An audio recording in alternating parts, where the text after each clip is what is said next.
أعوذ بالله من الشيطان الرجيم بسم الله الرحمن الرحيم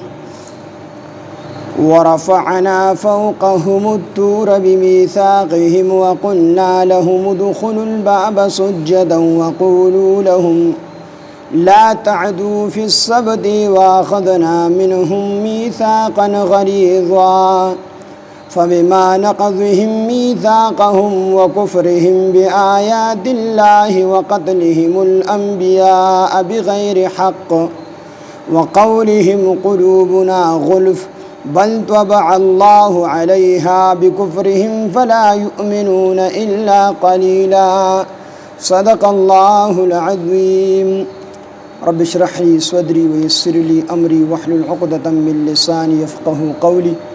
رب زدني علما سبحانك لا علم لنا إلا ما علمتنا إنك أنت العليم الحكيم سورة نساء شپږم سپارہ آیات نمبر 154 د دینه مخکې الله پاک جل شانه د يهودو سکباحتونه ذکر کړی دي او سکباحتونه او سو جوابات تاغوی د سوالاتو ډیرو کوګه چې کوم ډیر روان دي نبی علیه الصلاۃ والسلام نے يهودو سوال کړو چې کو تا چرته دا قران پتا باندې په یو ځای باندې نازل شوی وینو ما با مونږ به منلې و پتاو ایمان راوړې وي څنګه چې موسی علیه السلام په یو ځای باندې کتاب نازل شو نو کو دک شان پتا باندې دا قران په یو ځای باندې نازل شو مونږ به تا پیغمبر اومن او بعض روایتو کې دي چې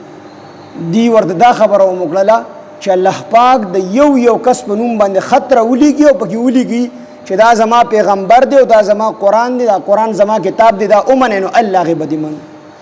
الله پاک جل شانه وته فرمایل نبی علیه السلام د دې آیاتونو کې تسلیم دا چې دا خبره د يهودو مشران استانه مخ کې حضرت موسی علیه السلام د کړی دی بلکې تاسو چې کوم خبرې کړې دي نو د دینه سخت خبره حضرت موسی علیه السلام د کړي دی باندې مخه پکېږي البته دې چې دا خبره کوي چې کوم تاسو دا قران په یو ځای پتا باندې نازل شوی موږ به اومنو موسی علیه السلام باندې خو په یو ځای باندې تورات نازل هغه ولې نه مني هغه هم دې سي ایمان نه وروړي نو دې الله پاک جل شانه هغه کباحتونه نور کباحتونه الله پاک د دې ذکر کوي ورفعنا او مونږ پور تکړو فوقهم د دوی د پاسه التورا د تورغر بمیثاقهم د دوی د وعده پورا کولو د وجنا وقلنا او مونږ او فرمایل لهم دوی ته ادخلوا الباب چې داخل شي دروازه باندې سجدن سجده کوونکی بنی اسرائیل دا چې کوم دی په چې کله حضرت موسی علیه السلام لړو نو به خدای الله پاک جل شانه حضرت موسی علیه السلام د عرض وکړو چیرې موږ د پاره چې کوم دی یو دستور پکار دی یو قانون پکار دی د هر قوم د پاره د ژوند تیرولو یو طریقې کار وي یو قانون وي یو دستور وي زموږ د پاره هم کتاب پکار دی چې دا غي باندې موږ خپل ژوند تیر کو حضرت موسی علیه السلام لاړو ډیر شروزي بیا پس الله پاک جل شانه ته فرمایي الله سورې نور تیرې کا کوه تور کې نو یو چې الله حضرت موسی علیه السلام تیر کړلا یو تخته ورته دروازې د تورات ملاویدله چې کله تورات وروړو او دې ته د تورات تلاوت وکړو تورات وته وورو دی ورته چې دا تورات دا کتاب کې حکمونه ډیر زیات سخت دي دا زموږ د منلو نه دي او موږ ته پته نشته چې دا تا خپل لیکل دی کو الله درته درکړي نو حضرت موسی علیه السلام الله ته سوال وکړو چې الله پاکه دا کوم زمانه دا مطالبه کوي دا خبره ما د کوي چې دا کتاب تا په خپل باندې لیکل دي موږ ته پته نشته چې دا الله کتاب نو الله پاک جل شانه ته فرمایل او یا کسان راوله کوه تور ته زبو سره خبرې وکړه بلکې دیم دا مطالبه وکړه چې موږ د الله پاک په خپل باندې وینو الله غو موږ دا تورات اومن چې دا الله کتاب نو او یا کسان سوره اعراف کې الله پاک جل فرمایي چې واختار موسی قومه 70 رجلا لميقاتنا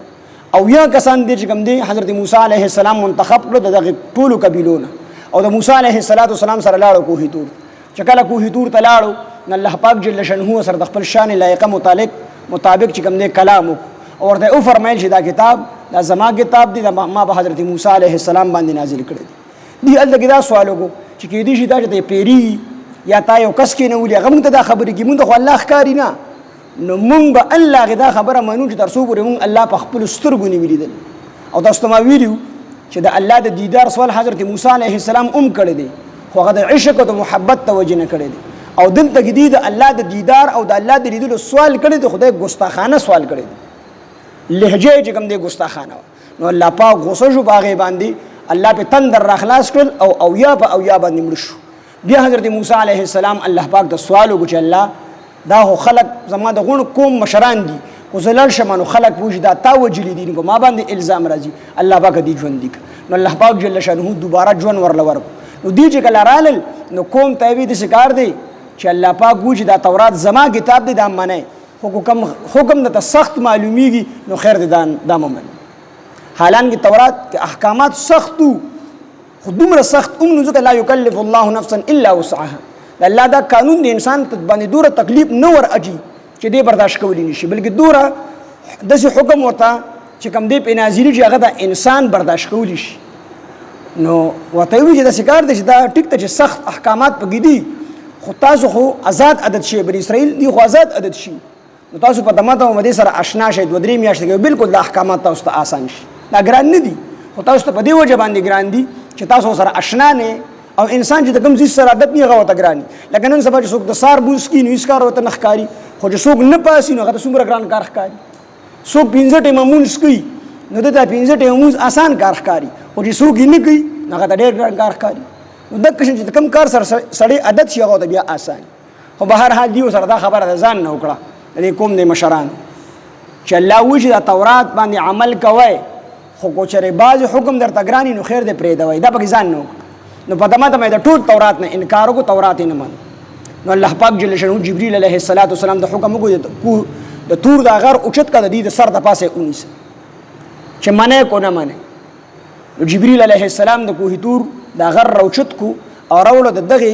بنی اسرائیل د پاسه 19 ورته وی منه کو نه منه. نو دی ارامیان د سیو کول چې سجده کړي وا، خو په یو سترګه به اسمان ته کتل، یو سترګه چې کوم دې کته کړي وا د په یو طرف باندې سجده کوله چې دا غر باندې را پریوځو کنه وی سمعنا منو. نو په زور به الله پاک جل شانه تورات احکامات اومنل. نو د سوال پیدا کیږي چې قران مجید کې الله فرمایي لا اکراه فی الدین، په دین کې زبردستی نشته دی. نو په دین کې زبردستی د هغه چا د پاره نشته چې کوم سړی مسلمان شوی نه دی. کافر په زور باندې نشي مسلمان اولی، خو چې کوم مسلمان دی په د باندې شریعت په زور باندې منل دا چې کوم دی ټیک دی، بلکې د باندې په زور شریعت مانی چې اسلامي حکومت. او چې کوم کافر دی دی مسلمان شوی نه دی نو د باندې په زور باندې اسلام ته نشي راوسته. نو بنی اسرائیل خو مسلمانان شو، کتاب یې منلو، خو وروسته بیا دا غي نه انکار کو، د دې وجه نه په الله پاک په زور باندې هغه احکامات ومنل. ورفعنا من اوشت کو فوقهم د دوی د پاسه الطور د تور غر بمیثاقهم د دوی د وعده د وجنه، د دوی چې وعده کړي وا چې تورات منو، بلکې په خپل باندې سوال کړي. وقلنا او من افرمای لهم دوی ته ادخلوا تاسو داخل شي الباب په دروازه باندې سجدن سجده کوونکی. بنی اسرائیل په وادي تیه کې تقریبا 40 سال سلوخ کاله پاتې شول او دغه د الله پاک نظر بند کړیو. وادي تیه تقریبا اوږدوالی 36 میل دی او پلنوالی 24 میل دی. دومره زمکه کې الله پاک دی راګیر کړو تقریبا 6 لکه کسان او قسمه قسم انعامات په الله کړو چې ماشوم به پیدا شو جامه به سره پیدا کېدا غټېدا به جامه به ګنده شو خوا به راوال وته جامه به پاک شوله. د وریځ د سوري د پاره په الله پاک سپینو وریځ را وستله، د شپې به الله پاک یو راډ غونډه کې ولګاو، شینی وته الله پاک دولس جاری کړی، هر قسم انعامات وته الله پاک جل شانه په وادي تیه کې ورکول. من او سلواب وته ملاوي دله او ببو ته ملاوي دله، هر یو چیز وته الله پاک مهیا کړو. دی تنگ شو. یوشع بن نون علیه السلام دا پیغمبر د حضرت موسی علیه السلام نو وستو دی درخواست کو چې موږ د یو قسم خوراک نه تنگ راغلیو، موږ له د غنم پکار دی، مسور پکار دی، پیاز پکار دی. نو دا سوال وکړو، دا الله پاک دغه نعمتونو ناشکری وکړه. نو الله پاک جل شانه ته حکم وکړو چې تاسو پلان کې خار ته داخل شئ. بعضی وی بیت المقدس ته، بعضی بل خار خي اختلاف پکې ډېر دی، خو الله پاک ته یو خار او خو دغه خار ته ور داخل شئ. خو چې کله ور داخليږي نو یو بدا حتوتن بوای چې مونږه معافي غواړو حتوتن، او دویم چې کله داخليږي نو سجده بګه په عاجزۍ سره به داخليږي. نو دی چې کله دغه خار ته داخليدل نو دی په زید سجده په شا باندې ور داخل شو دسی او په ځای د حتوتن چې الله پاک موږ معافي غواړو د خپل ګناه نو په ځای د حتوتن به حنتوتن حنتوا دا غنم ته وي دی به غنم په وګو کې غنم په وګو کې په لار روانو غنم په وګو کې الله پاک دې حتوتن وای نو په قول سره د الله نافرمانی وکړه او په عمل سره د الله نافرمانی وکړه عمل دا چې الله ودې سجده کوونکی داخل شي او دی په شا باندې ور داخل شو شا هغه دروازې ته شا کړه او په شا باندې ور داخل شو نو په عمل یې سره د الله نافرمانی وکړه او قول وت الله فرمایلی چې حتوتن وای چې موږ معافي غواړو نو دی به حنتوتن حنتوتن غنم غواړو غنم غواړو غنم په وګو کې غنم په وګو کې نو په قول سره د الله نافرمانی وکړه الله پاک جل شانه به داغه د وجه عذاب را وسته تقریبا 70000 کسان پکې مړ شو نو دغه هغه طرف ته اشاره ده چې وقلنا من افرمل لهم دوی ته ادخلوا الباب چې تاسو داخل شئ په دروازه باندې سجدا سجده کوونکی وقلنا او من فرمایلی لهم دوی ته لا تعدوا چې تاسو زیاتی مکوئ په السبت د خالی پر ورځ کې د يهودو د لپاره د خالی ورځ د عبادت ورځ مقرر و څنګه چې زموږ د لپاره جمعه ده د يهودو د لپاره خالی دی او د عیسایانو د لپاره نسوارو د لپاره اتوار ورځ وسم چې موږ د چټي کو د عیسایانو مشابهت اتوار پر زموږ سرکاري توګه باندې چټي وي نو دا د عیسایانو د عبادت ورځ د پغې باندې موږ عمل کوو پکار د موږ د جمعې پر ورځ باندې چټي کول نو د خالی ورځ د عیسای د يهودو د لپاره د عبادت ورځ نو د خالی پر ورځ به يهودو ښکار کو د ښکار شوکیانو د میانو ښکار به د بحر قلزم په غاړه باندې د يهودو خلق آبادو غیب د میانو ښکار الله تو فرمایل چې د میانو ښکار به د خالی پر ورځ باندې نه کوي بلکې یو کار به د خالی پر ورځ باندې نه کوي خو ښکار به د خالی پر ورځ باندې نه کوي او د قدرت کارو د امتحانو په دی باندې د خالی پر ورځ به د مینس د دریاب د سر تر وخاتل نو دی بډون به د کار کو چې لاندې به د چکم دی ډوغلې وکنهسته تالابونه به تو کنهستل دا غینه به لارې جوړې کړلې د خالی پر ورځ به هغه ډوغلو ته هغه تالابونو ته میان لاړل او دیو پس بیا ماخام کېغه لارې بند کړلې د اتوار پر ورځ یا د ګل پر ورځ بیا نیول اخره کې دا کاروم پرې خود مکمل کلیام چې کوم د خالی پر ورځ باندې ښکار شروع نو په دې کې درې ډلې جوړې شو یو ډله هغه چې داخله کې منې کو دویم ډله هغه چې په خپل باندې ښکار کو او درې ډله هغه چې امیدي منې کول خو څو وخت پورې دي ته وعظ او نصيحت کو اخره کې هغه کلار شو ویر دي زمون خبره نه مني هغه سیټ تکې ناستل او د دویم ډلې به تر اخره پورې وته نصيحت کو اخره کې دا وشوه چې چا بخکار کو دی یو طرف ته شو چا بخکار نه کو دی بل طرف ته دی نه بیل شو جدا شو څو وخت پس یو ورځ دی سار پاسې دو اوازونه دغه طرف نه راوتل چا به ښکار کو خاموشي و دی جرال الوی قتل نو چا به ښکار کو دی خو یو طرف ته چا به ښکار نه کو دی بل طرف ته نو دا غټونو نه چانه خنزیران او چانه شادوغان جوړ شي د مشرانو نه خنزیران جوړ شي او د کشرانو نه شادوغان جوړ شي دی ورته ته پلان کې نو سترګونه به اوخ کې سدل جړل به خو باندې سر به اوړه کو او خبرې نشوي کولی درې ورځې پورې ژوند دی بیا مړ شو نو دغه هغه طرف ته اشاره ده چې وقلنا من فرمایلی لهم دوی ته لا تعدو چې تاسو زیاتې مکوئ په سبت په ورځ د خالی کې واخذنا من اغسطی ومنهم د دوی نه میثاقا غلیظا په خوادا فبما پس د دی وجه نه چې نقضهم ما تکړه دوی میثاقهم خپل واده وکفرهم او په وجه د انکار د دوی به آیات الله د الله د آیاتونو وقتلهم الانبیاء او په وجه د وجلو د انبیاء بغیر حق پنا حق باندې په یو ورځ کې بنی اسرائیل 43 پیغمبران دا شهیدان کړي دي حضرت یحیی علیه السلام صرف د دی وجه شهید کړل بادشاہ وخت چې بادشاہ د خپل خورزي سره نکاح کول غوښتل او حضرت یحیی علیه السلام ورته نکاح به سره نه کوي دا ناجیز دي نو هغه په دې باندې شهید کو حضرت زکریا علیه السلام په ونه کې راکو ونه د ور او تختید په ونه ډډه ونه د ورنن وته ټوپی راوړه په ونه کې دن عرب ډیر انبیاء دي بنی اسرائیل چې کوم دي قتل کړي دي شهیدان کړي دي وقتلهم الانبیاء او په وجه د انبیاء د وجلو بغیر حق بنا حق باندې وقولهم او د دوی د دې قول د وجنه قلوبنا چې دوی به ویل زړونه زمون غلف دا ډکتی د علمنا او یا قلوبنا زړونه زمون غلف د علم ګډي دي او یا دا معنا قلوبنا زړونه زمون غلف په پرده کې دي یا غلف د پرده ته ویل شي زړونه زمون په پرده کې دي یعنی تاسو چې کوم نصيحت مونږ ته کوي نو تاسو دا نصيحت مونږ ته نه راځي زمون زړونه په پرده کې بند دي تاسو دا خبره وته نه راځي او یادا معنا چې قلوبنا غلف زړونه زمون ډک دي د علم نه، یعنی زمون زړونه د خپل علم نه ډک دي، ستاسو دا خبرې ورته نه راځي، نو دا خبره به دي کوله، نصیحت به نه قبله. وقولهم او د دوی د دې قول د وجنه قلوبنا چې دوی به ویل زړونه زمون غلفن دا په پرده کې دي، په پرده کې نه دی الله وی، بل طبع الله بلکې الله پاک مهر لګولې دی علیها په دوی باندې، د دوی په زړونو باندې، بکفرهم د دوی د کفر د وجنه، فلا یؤمنون دوی ایمان نه راوړي الا قلیلا مگر لږ خلک. یهودو کې ډېرو لږو خلکو لکه عبدالله بن سلام رضی الله عنه په شان دي ډېرو لږو کسانو ایمان راوړی، ځکه دا زدیان نو د دې نه ډېر کم کسان دا مسلمانان شوي دي. ورفعنا او پورته کو مونږه فوقهم د دوی د پاسه الطور د تورغر بمیثاقهم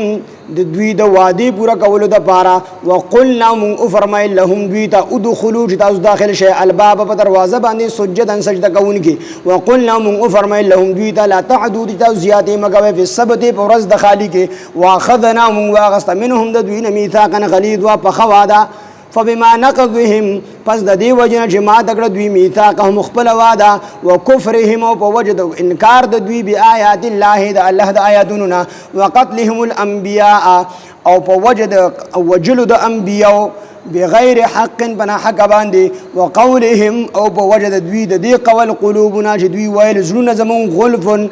دا په پرده کې دي، بل طبع الله په پرده کې نه دي، بل طبع الله بلکې مهر لګولې دی الله علیها په دوی باندې نه دي په زړونو باندې، بکفرهم د دوی د کفر د وجنه، فلا یؤمنون الا قلیلا بس دوی ایمان نه راوړي مګر ډېر کم خلک. ورفعنا او پورته کو مونږ فوقهم د دوی د پاسه الطور د تور غر بمیثاقهم د دوی د وعدې د پاره،